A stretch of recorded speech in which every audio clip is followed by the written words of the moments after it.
नमस्कार, आज आप देख रहे हैं हल्ला बोल का स्पेशल एपिसोड। आपके साथ मैं हूं अंजना ओम कश्यप। क्योंकि आज एक ऐसे हत्याकांड की बात हम करेंगे जिस क्रूर हत्या ने पूरे देश को झकझोर दिया। बात एक बेटी की है, बात श्रद्धा की है, तो दूसरी तरफ उस क्रूर कातिल की भी है जिसने कोई रहमी नहीं दिखाई, जिसने बेरहम तरीके से, बड़े ही क्रूर तरीके से न सिर्फ श्रद्धा को मार डाला बल्कि उसके शरीर के अनेकों टुकड़े करके रात के अंधेरे में 2 बजे के बाद वो अपने घर से 1 किलोमीटर दूर निकलता था और फिर 1-1.5 किलोमीटर चलकर इसी मेहरौली के घने जंगल में वो पहुंचता था और यहीं पर उसके शरीर का एक एक टुकड़ा वो धीरे धीरे डालता था। 10 घंटे लगे थे, 10 घंटे लगे थे आफताब को श्रद्धा के टुकड़े टुकड़े करने में। लेकिन एक पूरी जिंदगी उसके साथ ही खत्म हो गई। जिस लड़के को अपना सब कुछ दिया, सब कुछ समर्पित किया, उसी लड़के ने बड़े बेरहमी के साथ उसका कत्ल कर दिया। इस क्रूर हत्याकांड में अब पुलिस के सामने बड़ी चुनौतियां हैं। पुलिस भी मेहरौली के इसी जंगल की खाक छान रही है उसके शरीर के हिस्सों को जुगाड़ने के लिए। पुलिस अलग अलग जगहों पर पहुंच रही है ताकि वो सबूत इकट्ठा कर सके, क्योंकि अभी तक जिस हथियार से आफताब ने श्रद्धा को मारा है वो हथियार नहीं मिला है। हमारी ये कोशिश सिर्फ इतनी है कि हर हाल में श्रद्धा को इंसाफ मिले, और श्रद्धा को इंसाफ तभी मिलेगा जब आफताब के किए की सजा उसे मिलेगी। यही उसके पिता भी कह रहे हैं। लेकिन आफताब के किए की सजा उसे तभी मिलेगी जब सबूत इतने होंगे, क्योंकि हमने इस देश की अदालतों के सामने बलात्कार से लेकर हत्या के अनेकों मामले को दम तोड़ते हुए देखा है, सिर्फ सबूतों के अभाव में। लेकिन अब सबूत जरूरी है और पुलिस के लिए सबसे बड़ी चुनौती भी।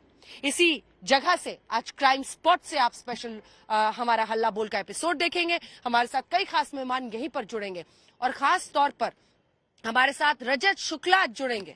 रजत न सिर्फ श्रद्धा के कॉलेज के दोस्त थे, उनके साथ पढ़ाई की थी श्रद्धा ने, बल्कि वो लगातार संपर्क में भी थे।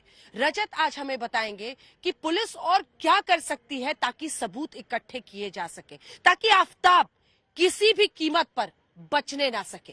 लेकिन इससे पहले कि हम बातचीत की शुरुआत करें, आइए दिखाते हैं आपको अपनी ये रिपोर्ट।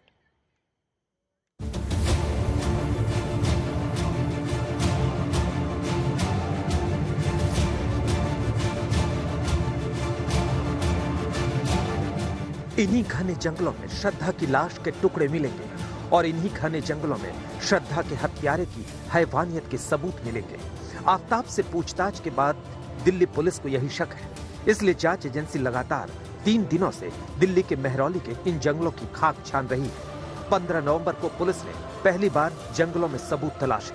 अगले दिन यानी 16 नवंबर को भी जंगलों में सर्च ऑपरेशन चला और आज भी। ये देखिए, जो रास्ता आप देख रहे हैं, ये रास्ता ऐसा था नहीं जहां पर इस वक्त मैं चल रही हूँ। ये रास्ता ऐसा नहीं था, यहाँ झाड़ियां थी।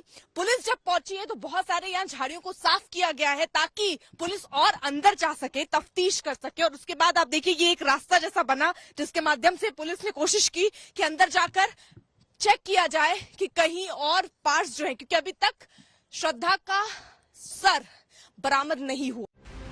श्रद्धा हत्याकांड में नए नए खुलासे हो रहे हैं और आफताब की हैवानियत के राज खुल रहे हैं। सबूतों की तलाश में पुलिस के साथ आफताब के फ्लैट पर जाने वाले फोरेंसिक टीम के संजीव गुप्ता ने आज तक को बताया कि हत्या के आरोपी ने कबूला है कि उसने बाथरूम में श्रद्धा की लाश के टुकड़े किए। अक्यूज भी आपके साथ रहा होगा, तो उसने क्या बताया कि क्या कहाँ पे काटा, मारा? ये वो उसमें बाथरूम में काटा। अच्छा, काटता था तो पानी चला लेता था। अच्छा, तो बाथरूम में फिर आप लोग को ब्लड स्टेन नहीं मिला? नहीं, देखिए बाथरूम में तो मिलने के वैसे भी कम चांस होते हैं क्योंकि पानी चलता रहता है। श्रद्धा की लाश के टुकड़े करते वक्त आफताब बाथरूम में पानी चला दिया करता था। शायद यही वजह है कि मई के महीने में आफताब के पानी का बिल ज्यादा आया। श्रद्धा हत्याकांड में रोजाना नए खुलासे हो रहे हैं। अब ये थ्योरी निकल कर आई है कि आफताब ज्यादा पानी इस्तेमाल करता था और उसका जो पानी का जो बिल है वो भी बकाया है 600 रुपए, क्योंकि उसने जो सब्सिडी की लिमिट होती है 20,000 लीटर, उससे ज्यादा पानी इस्तेमाल किया। और इन्वेस्टिगेटर्स ये इन्वेस्टिगेट कर रहे हैं कि क्या ज्यादा पानी का इस्तेमाल उसने इस वजह से किया कि वो कोई सबूत मिटा। आफताब ने पुलिस को बताया है कि श्रद्धा की हत्या के बाद लाश को काटने में उसे 10 घंटे लगे। लाश के टुकड़े करने के दौरान वो थक गया। उसने थोड़ा आराम किया। श्रद्धा की लाश के टुकड़ों को उसने 17-18 पॉलिथीन में रखे। उसने पूरे घर को केमिकल से साफ किया। क्लियर करके मतलब आप थोड़ा क्लियर बताएं कि मैंने मर्डर कर दिया उसके बाद। नहीं, वो कन्फ्यूज किया ना कि श्रद्धा इज नो मोर, तब भी वो एकदम नॉर्मल बात कर रहा है। कुछ डर ऐसा कुछ लग नहीं रहा है उसको। मतलब उसको ऐसा कोई पश्चाताप नहीं था कि उसने मर्डर कर दिया? कुछ पश्चाताप नहीं था उसको। आफताब ने पुलिस को पूछताछ में यह भी बताया कि मर्डर के बाद उसने OTT पर फिल्म देखी और फिर ऑनलाइन खाना मंगाकर खाया। आफताब श्रद्धा की हत्या के बाद अक्सर ऑनलाइन खाना मंगाया करता था। आफताब ने एक स्ट्रेटेजी तैयार करी। स्ट्रेटेजी ये कि वो किसी से मुलाकात नहीं करेगा, न घर से बाहर निकलेगा और जो भी जरूरी सामान है उसको वो ऑनलाइन मंगाएगा। तो ऐसे में सबसे पहला काम उसने क्या किया, खाने का जो भी सामान था वो सिर्फ वो ऑनलाइन मंगाता था। और जैसे लगातार ये बात निकल के आती है कि वो 2 लोगों के लिए खाना ऑर्डर करता था। तो एक बिल हमारे पास है आफताब के ऑर्डर किया हुआ, आप देख सकते हैं। इसमें लिखा है नेम आफताब, एड्रेस लिखा है अंबेडकर कॉलोनी छतरपुर। आफताब बेहद शातिर अपराधी है। श्रद्धा की हत्या करने और लाश के टुकड़े करने के बाद भी डेटिंग ऐप पर नई गर्लफ्रेंड बनाता रहा। फ्रिज में लाश के टुकड़े रखे हुए थे और वो कमरे में दूसरी गर्लफ्रेंड के साथ अय्याशी करता रहा। उसने वारदात के सबूत मिटाने में कोई कोर कसर नहीं छोड़ी। खून के छोटे से छोटे धब्बे मिटाने के लिए उसने वैक्यूम क्लीनर भी मंगवाए। अब पुलिस को सबूत जुटाने में मशक्कत करनी पड़ रही है। वैसे ये भी हकीकत है कि वो बार बार अपना बयान बदल रहा है। आफताब को हमने 2 बार बुलाया था, उसको इनिशियली पूछताछ किया था। सेकंड टाइम बुलाया तो उसका स्टेटमेंट रिकॉर्ड किया था। नहीं, उसके जो स्टेटमेंट दिया था उसने, मतलब जो प्रिलिमिनरी इंक्वायरी किया था उसके बाद में उसको जो स्टेटमेंट रिकॉर्ड किया था, उसके हर टाइम उसका स्टेटमेंट में उसको वेरिएशन था, विसंगति था। इस बीच आफताब को लेकर लोगों में नाराजगी है। साकेत कोर्ट में वकीलों ने नारेबाजी की और फांसी की मांग की, जिसके बाद अदालत को वीडियो कॉन्फ्रेंसिंग से आफताब की पेशी की इजाजत देनी पड़ी। आज तक ब्यूरो। तो आइए बातचीत की शुरुआत करते हैं। 3 खास मेहमान तो यहीं पर हमारे साथ मेहरौली के इस जंगल में पहुंच गए हैं। पूर्व DCP दिल्ली पुलिस के अधिकारी LN राव साहब हमारे साथ हैं। योगिता भयाना जो लगातार लड़कियों के मुद्दे उठाती रही हैं, अलग अलग जगहों पर देश की अदालतों के चक्कर काटती हैं, वो हमारे साथ जुड़ गई हैं। अंबर जैदी हमारे साथ जुड़ गई हैं, जिनके साथ हम चर्चा करेंगे। 2 खास मेहमान हमारे साथ बाहर से भी जुड़ रहे हैं। रजत शुक्ला हमारे साथ जुड़ रहे हैं, जो कि श्रद्धा के दोस्त हैं, और Swati Maliwal Delhi commission for women के अध्यक्ष भी हमारे साथ जुड़ रही हैं। रजत, मुझे लगता है कि हम सब इस बात पर सहमत है कि सबसे पहले आपकी बात हम सुनना चाहेंगे। रजत, आप दोस्त थे, आपने बहुत करीब से श्रद्धा को देखा होगा। जब हम सब इतने ज्यादा हिल गए हैं इस पूरी घटना को सुनने के बाद, तो आपके लिए तो ये पूरा घटनाक्रम बहुत ही पीड़ादायक और कष्टदायक रहा होगा। रजत, आपको सबसे पहले कब शक हुआ? किस तरह से आपकी बातचीत श्रद्धा से होती थी? और आपके लिए कितना मुश्किल है इस बात को समझ पाना या यकीन कर पाना कि श्रद्धा, जितनी जीवंत उसकी तस्वीरें दिखती हैं, उसकी जिंदगी थी, उसका इस तरह से अंत हो गया? रजत,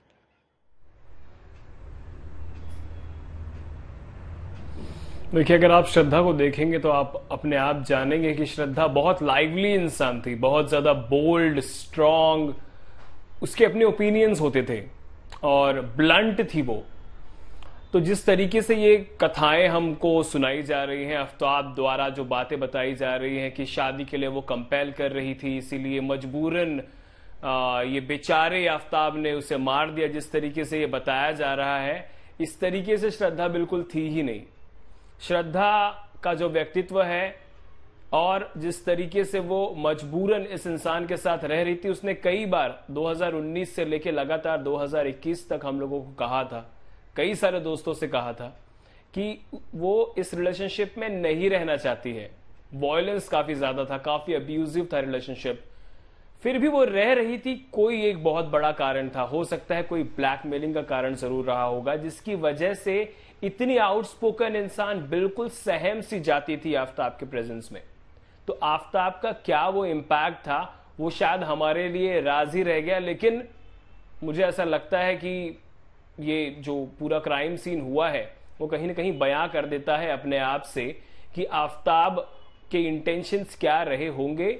लव महज एक छोटा सा हिस्सा रहा होगा इस पूरे कथन का, और वाकई में आफ्ताब जिस तरीके से उसने मर्डर किया है, जिस तरीके से उसने टुकड़े किए हैं, जिस तरीके से उन्हें डिस्पोज ऑफ किया है, जिस तरीके से एविडेंसेस को पूरी तरीके से क्लियर कर दिया है, वो एक पेशेवर ट्रेंड क्रिमिनल है। तो अब मेरे ख्याल से बात यह की जाए कि किस तरीके से उसको सजा दी जाए, क्या कुछ लूप होल्स सामने है, ये मैं अब आपको बता सकता हूं। आपको पता है हम लोग अभी रात में इतने सारे लोग हैं, फिर भी यहाँ आने में डर लग रहा था, और अभी तो शाम के 5-6 बज रहे हैं। सोचिए आप रजत, मतलब 5-6 बजे शाम में आने में हम लोगों को डर लग रहा है। वो रात का इंतजार करता था, जब रात के 2 बजते थे, 2:30 बजते थे, उसके बाद वो ये 1 किलोमीटर की दूरी तय करता था और यहाँ पर पहुंच के और हाथ में किसी इंसान का क्या, उसकी लिव इन पार्टनर के शरीर का टुकड़ा, और फिर लाके इसी जंगल में कहीं पर वो फेंकता था। मतलब एकदम शॉकिंग है। आफ्ताब के बारे में आप क्या जानते हैं रजत? क्या बात होती थी आफ्ताब के बारे में? आफ्ताब के बारे में आप क्या बता सकते हैं?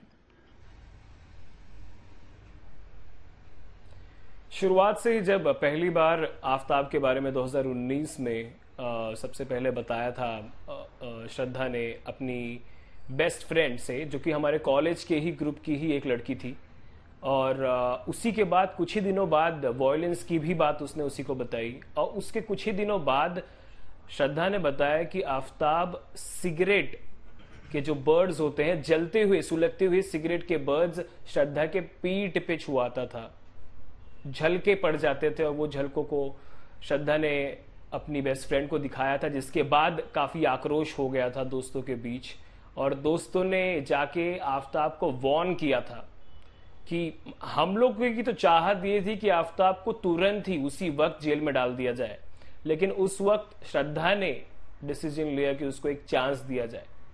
लेकिन जैसी बातें अभी कर रहा है वो, वैसे ही उसने ढोंग रचा कि अब वो ऐसा बिल्कुल नहीं करेगा और वो अच्छे से रहेगा इस रिलेशनशिप में, क्योंकि हमारी ऐसी मांग थी कि या तो वो ढंग से रहे या तो वो बिल्कुल छोड़ दे इस रिलेशनशिप को, कोई मतलब नहीं बनता है।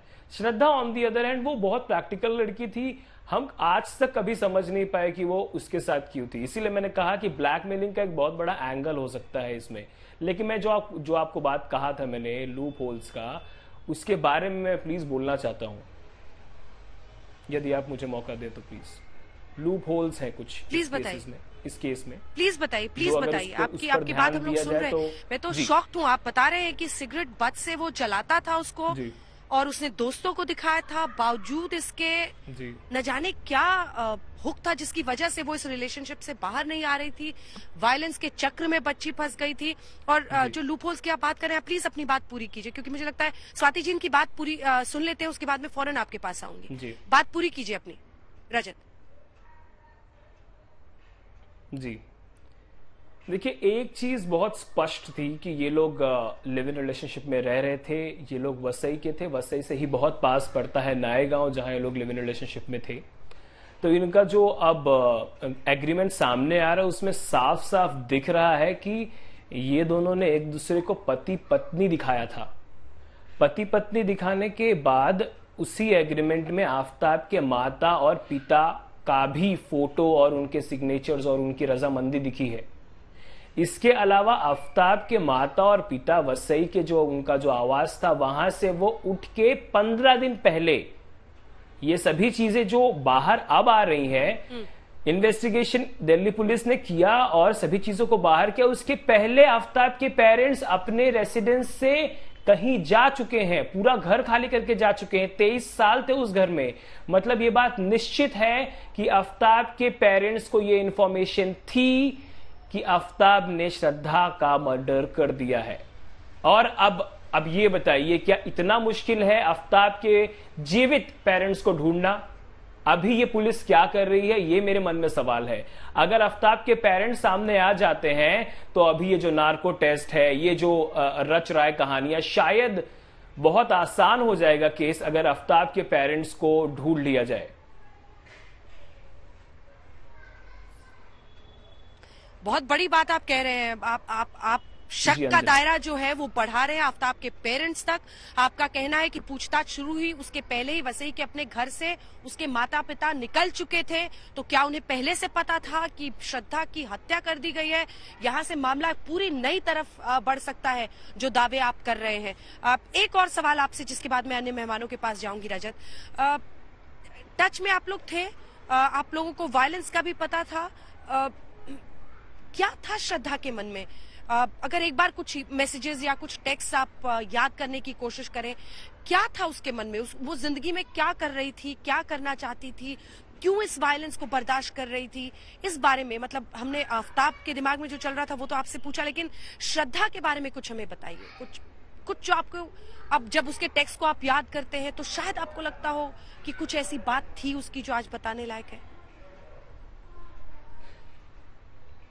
जी, मैं आप लोगों को जो अभी कंपैरिजन बताऊंगा, इस कंपैरिजन से आप लोग सोच लीजिएगा कि श्रद्धा जो थी और श्रद्धा को जो दर्शाया जा रहा है या सोचा जा रहा है कि श्रद्धा किस प्रकार की हो सकती है, ये कंपैरिजन बता देता हूं।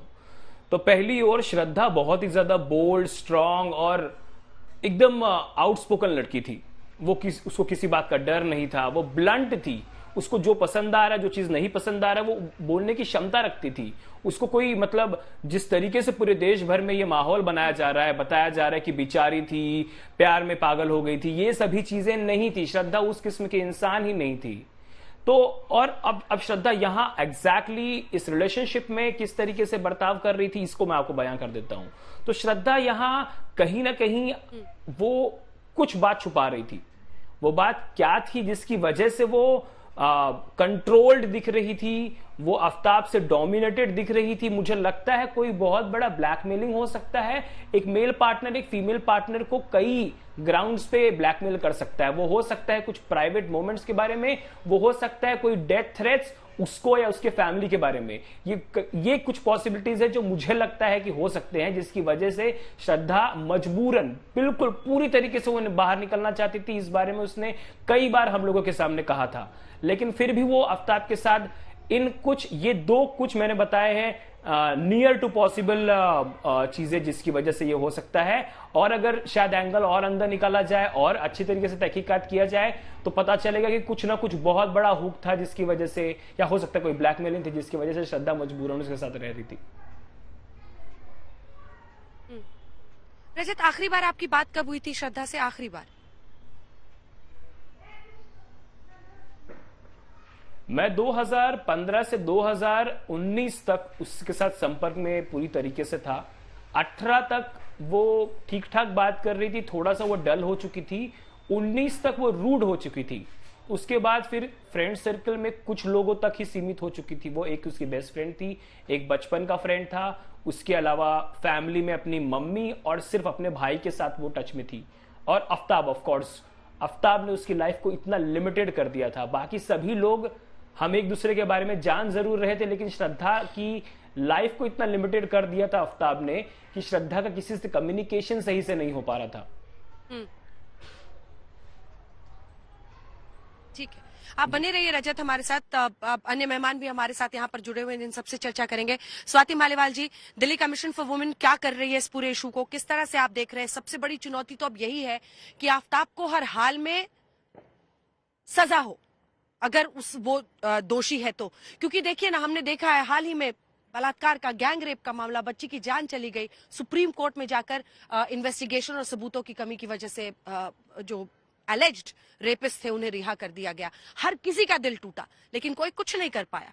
अब ये अपने आप में जिसको कहते हैं इंसाफ के साथ बहुत बड़ी नाइंसाफी हो गई।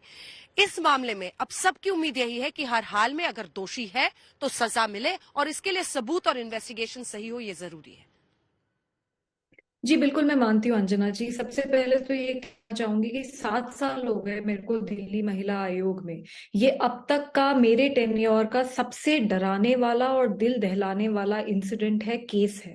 बहुत ही ज्यादा शॉकिंग मैटर है कि एक लड़की को दिल्ली देश की राजधानी में मर्डर कर दिया जाता है, उसके 36 टुकड़े कर दिए जाते हैं, उसको जंगल में जाके हर रात वो आदमी 2 बजे जाके उसको फेंक कर आ जाता है और किसी को कुछ पता नहीं चलता। मैंने दिल्ली पुलिस को नोटिस इशू किया है क्योंकि मैं चाहती हूं कि इस मामले में बहुत ही कड़ी कार्यवाही हो और बहुत अच्छी इन्वेस्टिगेशन हो, कोई लूप होल बचने की कोई गुंजाइश ना हो जिसकी वजह से इस आदमी को हर हाल में सजाए मौत दी जाए। साथ में मैंने दिल्ली पुलिस से ये भी जानने की कोशिश की क्योंकि ये सुनने में आ रहा है, जैसे कि अभी श्रद्धा के दोस्त ने बताया कि किस तरीके से आफताब उसको सिगरेट से दागता था, तो मैं ये जानना चाह रही हूं कि क्या दिल्ली पुलिस के पास कभी कोई कंप्लेंट नहीं आई श्रद्धा की तरफ से? हो सकता है कोई कंप्लेंट आई हो डोमेस्टिक वायलेंस की, हो सकता है कोई सेक्सुअल अब्यूज की कंप्लेंट आई हो, कोई ब्लैकमेल की कंप्लेंट आई हो, और इतनी सारी कंप्लेंट्स की तरह हो सकता है वो रफा दफा कर दी गई हो। तो मैं ये समझना चाहती हूँ कि क्या कोई कंप्लेंट आई, और अगर वो कंप्लेंट आई तो उसके ऊपर क्या एक्शन हुआ। साथ में ये भी जानना जरूरी है कि क्या ये इतने बड़े घटनाक्रम को अकेले आफताब ने अंजाम दिया, क्या कोई और भी लोग इन्वॉल्व थे? बिकॉज इन्वेस्टिगेशन अगर प्रॉपर नहीं होगी, इन्वेस्टिगेशन अगर स्मूथ नहीं होगी, स्ट्रांग नहीं होगी, तो मैं नहीं मान सकती कि कोई खास बदलाव हो पाएगा और इस आदमी को सजा दी जाएगी। तो इसलिए दिल्ली महिला आयोग इसी काम में इस वक्त जुट है। हम चाह रहे हैं, अभी भी जब स्वाति जी हम लोग बातचीत कर रहे हैं, महरौली में देखिए लोग इंसाफ के लिए कैंडल मार्च निकाल रहे हैं। अब मन में लोगों के हमेशा ये संदेह होता है, न जाने दिल्ली की सड़कों पर कितने घंटों हम लोगों ने खाक छान मारी, न जाने कितने कैंडल मार्च निकाले, लेकिन निर्भया में भी बरसों बरस लग गए। एक माँ को देश की अदालतों में चक्कर पर चक्कर काटने पड़े उस निर्भया केस में जिसमें हमने देश में कसम खाई थी कि मिसाल बनेंगे।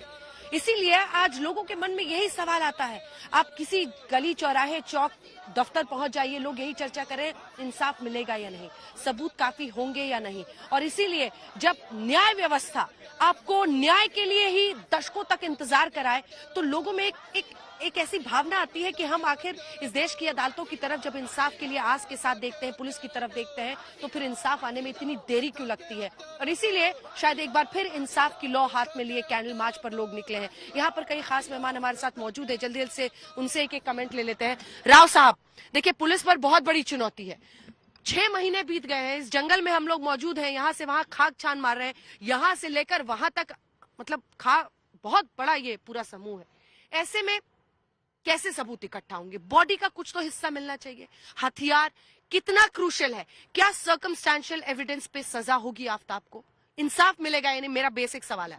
देखिए, सबूतों का अभाव जरूर आप सब बता रहे हैं, अभाव है, लेकिन खत्म कुछ नहीं हुआ है। अभी इन्वेस्टिगेशन चल रही है और आगे भी चलेगी, और ये टोटल केस सर्कमस्टांशियल एविडेंस पर निर्धारित है, कोई इसमें आई विटनेस है नहीं।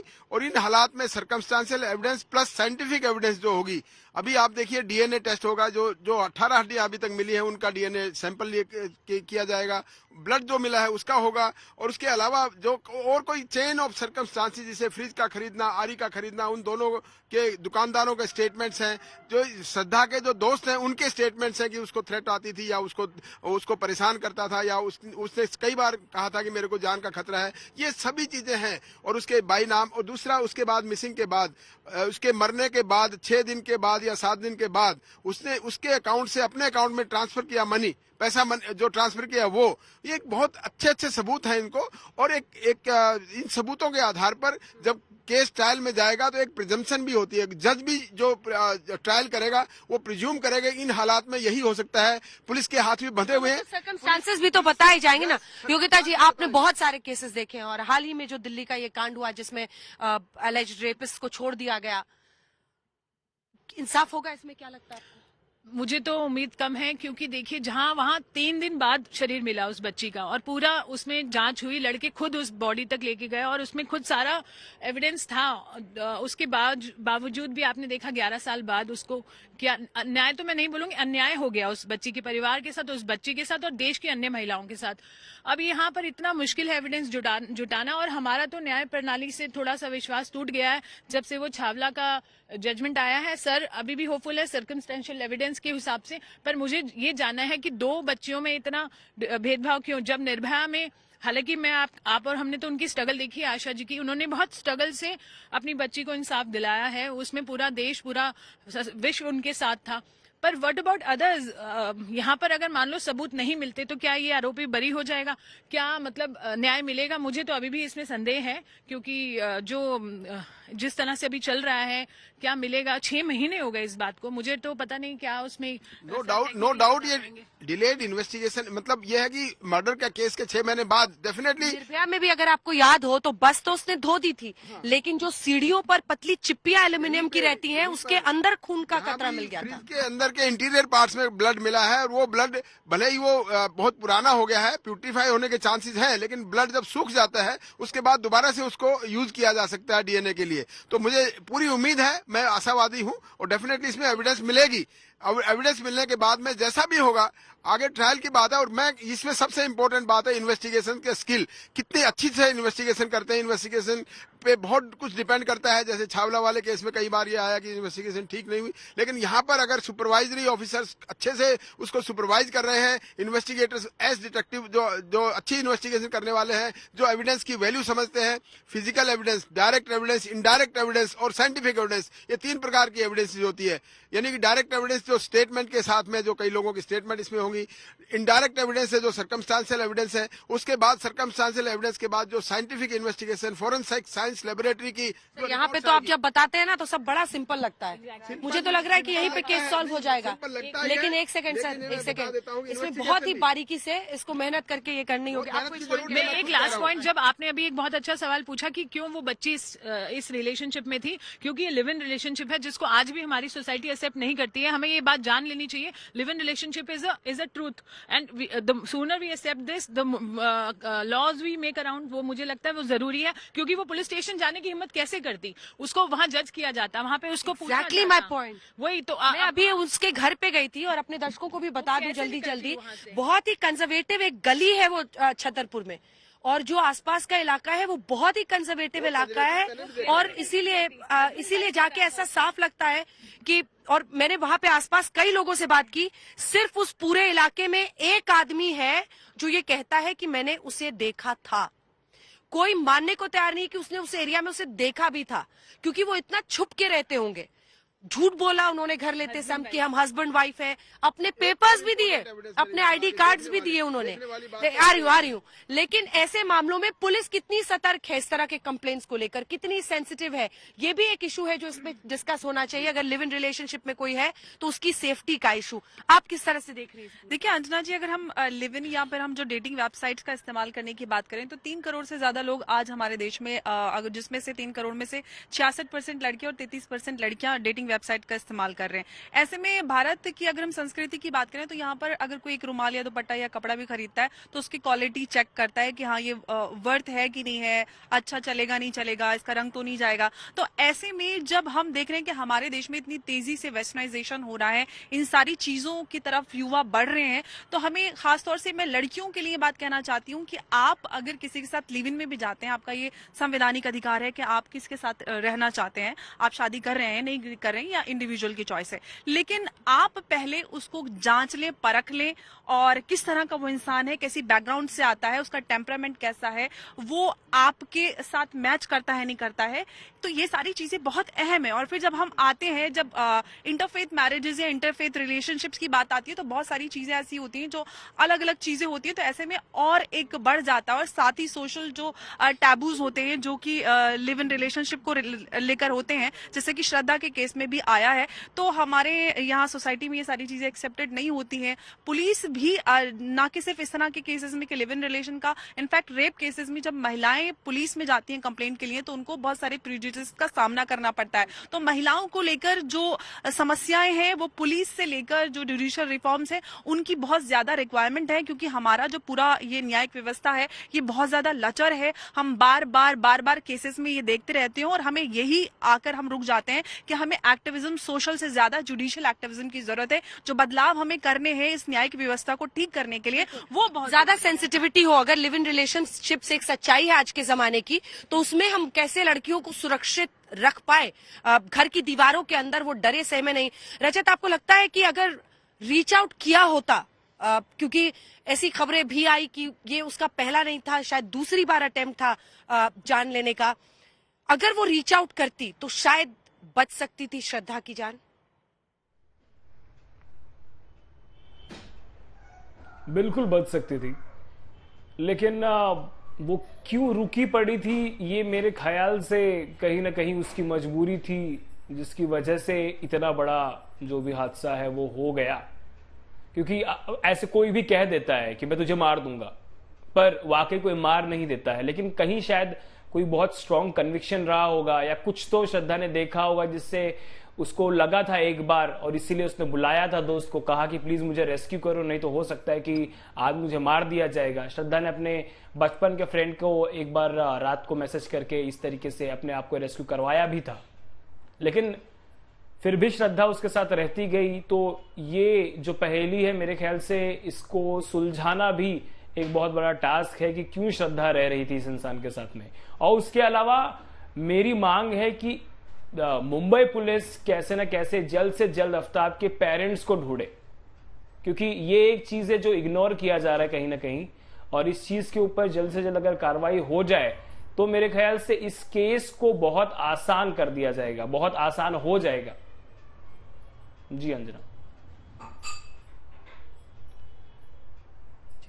रजत, आप जो कह रहे हैं और आपकी बातें सुनकर ये अब ध्यान में आ रहा है, राव साहब मैं चाहती हूँ आप रजत की बातों का जवाब दें। वो बार बार कह रहे हैं कि उसके पेरेंट्स को खोजना बहुत जरूरी है, क्योंकि केस रिवील होने के पहले ही उसके पेरेंट्स वसी वाले घर से भाग गए थे।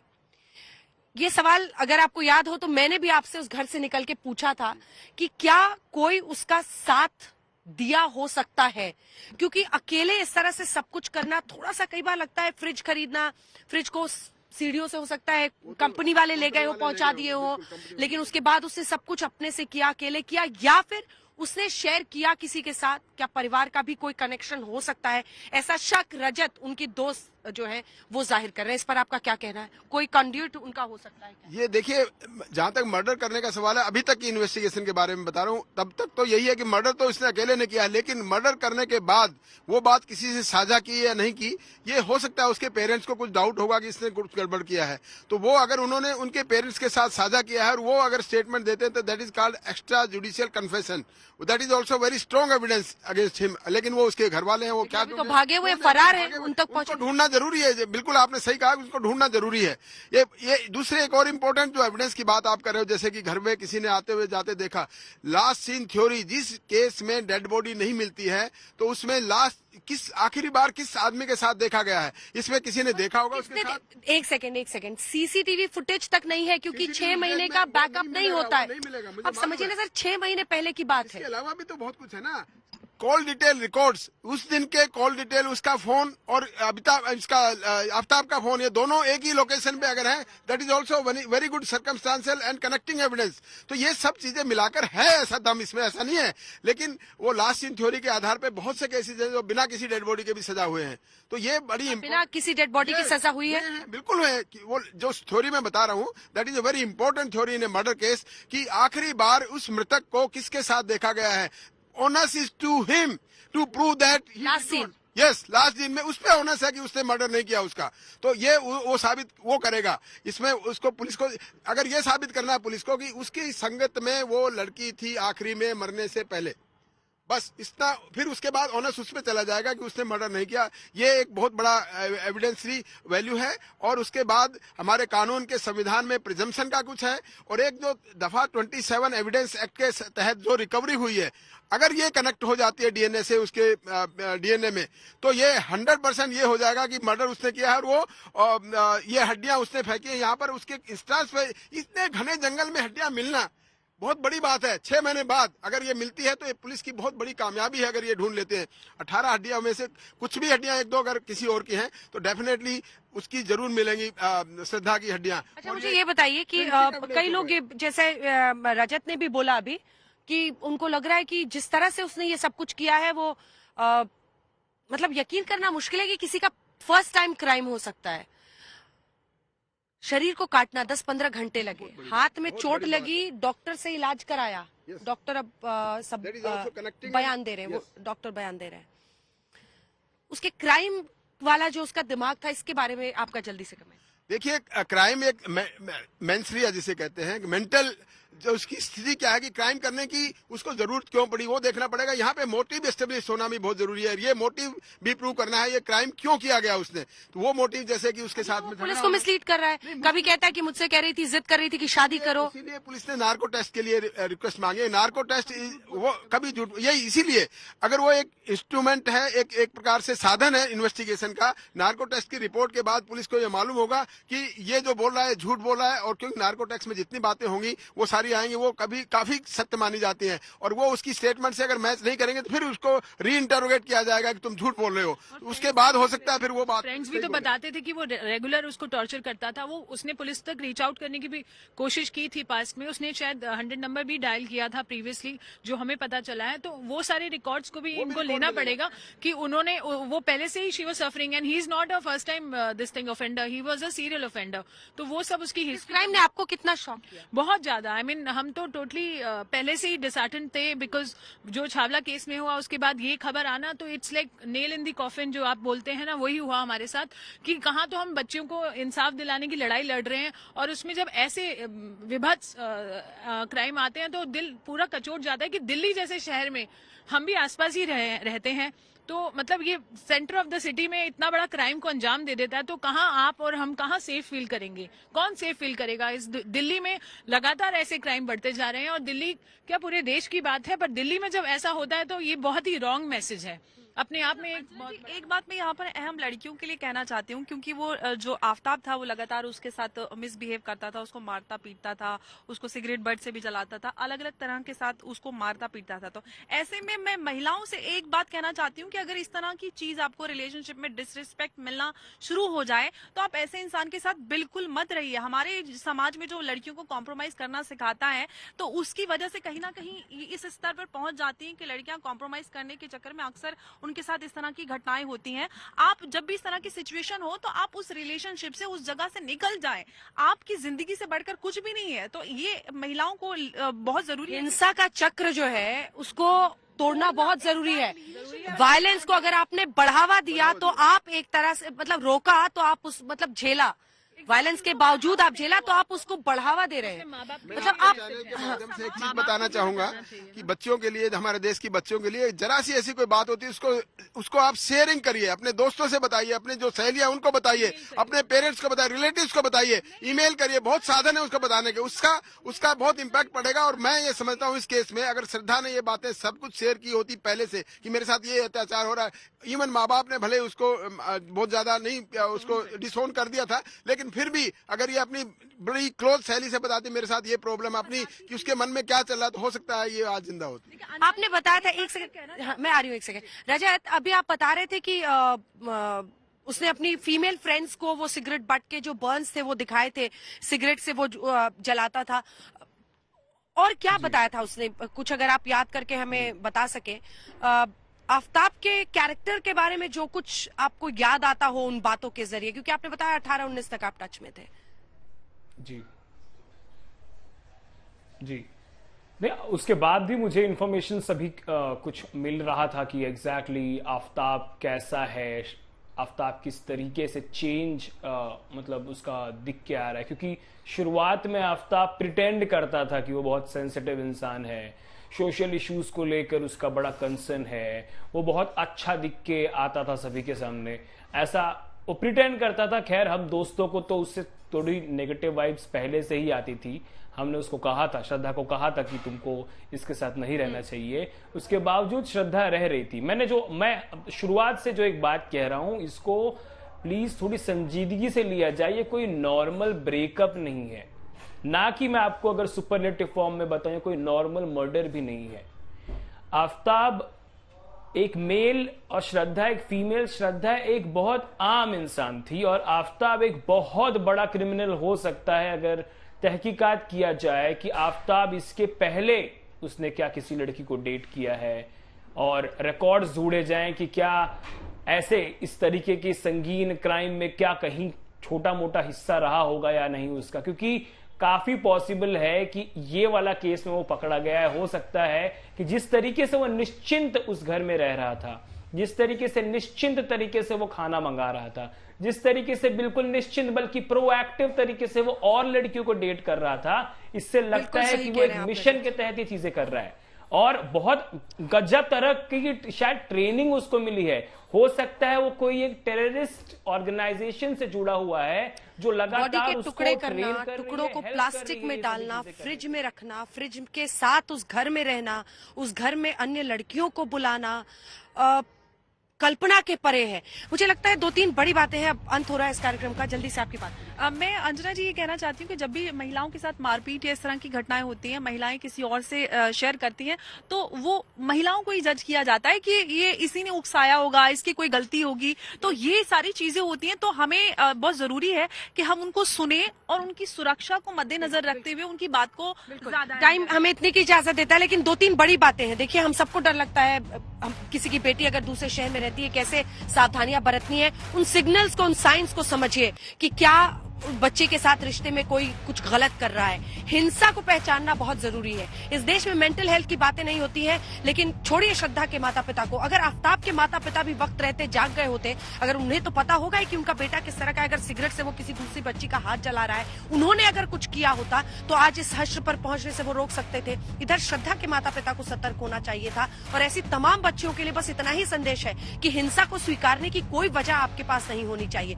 पुलिस को भी संवेदनशील होना होगा और इस हाल में, इस केस में हर कोई इंसाफ का इंतजार कर रहा है और इसीलिए हम सब रात दिन इस खबर को ट्रैक कर रहे हैं, देख रहे हैं। आज तक की भी नजर बनी रहेगी देश दुनिया की बाकी खबरों के लिए। आप देखते रहिए आज तक। आज तक HD, सबसे तेज, सबसे